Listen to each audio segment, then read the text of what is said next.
Assalamualaikum warahmatullahi wabarakatuh. Perkenalkan, nama saya Gifran, NIM 2120002. Baiklah, saya akan menjelaskan video UAS materi tentang konsep dasar kurikulum. Pengertian kurikulum adalah seperangkat atau sistem rencana dan pengaturan mengenal isi dan sistem rencana dan pengaturan mengenal isi dan bahan pembelajaran. Karakteristik kurikulum. Yang pertama, kurikulum sebagai mata pembelajaran adalah kurikulum sebagai pengombinasian mata pelajaran untuk membentuk sejumlah materi yang diajarkan. Yang kedua, kurikulum sebagai pengalaman. Kurikulum dipandang sebagai sejumlah pengalaman. Kurikulum sebagai pengalaman, yaitu kurikulum dipandang sebagai sejumlah pengalaman yang dihadapi siswa dalam konteks pembelajaran. Selanjutnya, kurikulum sebagai tujuan, yaitu kurikulum sebagai alat untuk mencapai tujuan. Karakteristik kurikulum ini berpendapat bahwa suatu pencapaian kurikulum yang komparatif terhadap pengalaman. Dimensi kurikulum. Yang pertama, kurikulum sebagai ide, yaitu langkah awal dalam perencanaan dan pengembangan sebuah kurikulum. Ide kurikulum secara dinamis akan merubah mengikuti perkembangan zaman. Yang kedua, kurikulum sebagai rencana tertulis, yaitu suatu kegiatan merupakan kurikulum yang sesungguhnya terjadi di lapangan. Antara ide dan pelaksanaan mungkin terjadi dalam mungkin juga tidak. Selanjutnya, kurikulum sebagai hasil, yaitu hasil dalam pembelajaran merupakan bagian dari kurikulum. Hasil belajar dapat merupakan pengetahuan, sikap, dan keterampilan. Yang selanjutnya, kurikulum sebagai sistem, yaitu sistem kurikulum mencakup tahap-tahap perkembangan kurikulum, mulai dari perencanaan kurikulum, pelaksanaan kurikulum, evaluasi kurikulum, perbaikan dan penyempurnaan kurikulum. Selanjutnya, fungsi kurikulum.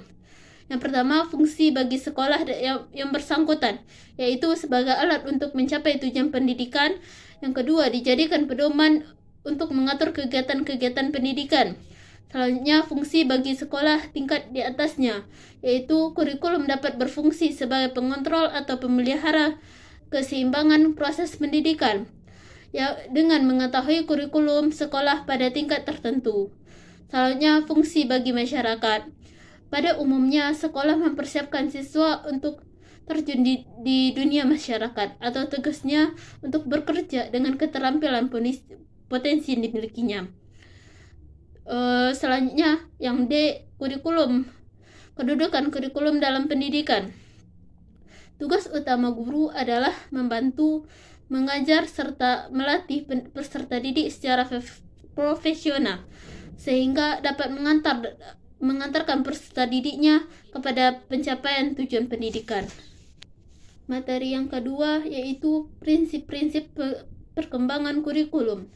Yang pertama, prinsip relevansi. Secara internal, yaitu kurikulum memiliki relevansi pada komponen kurikulum, sedangkan secara eksternal, yaitu komponen itu memiliki relevansi dengan tujuan sains dan dengan teknologi. Selanjutnya, yang B, prinsip integritas. Prinsip integritas yang dimaksud di sini adalah keterpaduan, artinya pengembangan kurikulum harus dilakukan dengan menggunakan prinsip keterpaduan. Prinsip ini menekankan bahwa kurikulum harus dirancang untuk mampu membentuk manusia yang utuh, pribadi yang integritas.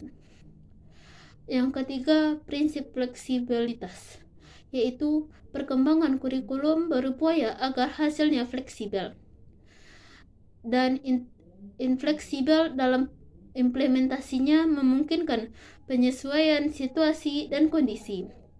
Yang selanjutnya, prinsip kontinuitas. Yaitu adanya kesinambungan dalam kurikulum baik secara vertikal maupun secara horizontal. Pengalaman belajar yang disediakan kurikulum harus memperhatikan kesinambungan. Selanjutnya, prinsip efisiensi dan efektivitas. Prinsip efisiensi, yaitu peranan kurikulum dalam ranah pendidikan adalah sangat penting, bahkan sangat vital dalam proses pembelajaran dan mencakup perencanaan. Yang kedua, prinsip efektivitas, yaitu mengembangkan kurikulum pendidikan yang perlu dipertimbangkan. Prinsip efektivitas yang dimaksud dengan efektivitas adalah sejauh mana rencana program pembelajaran. Sekian yang dapat saya sampaikan. Assalamualaikum warahmatullahi wabarakatuh.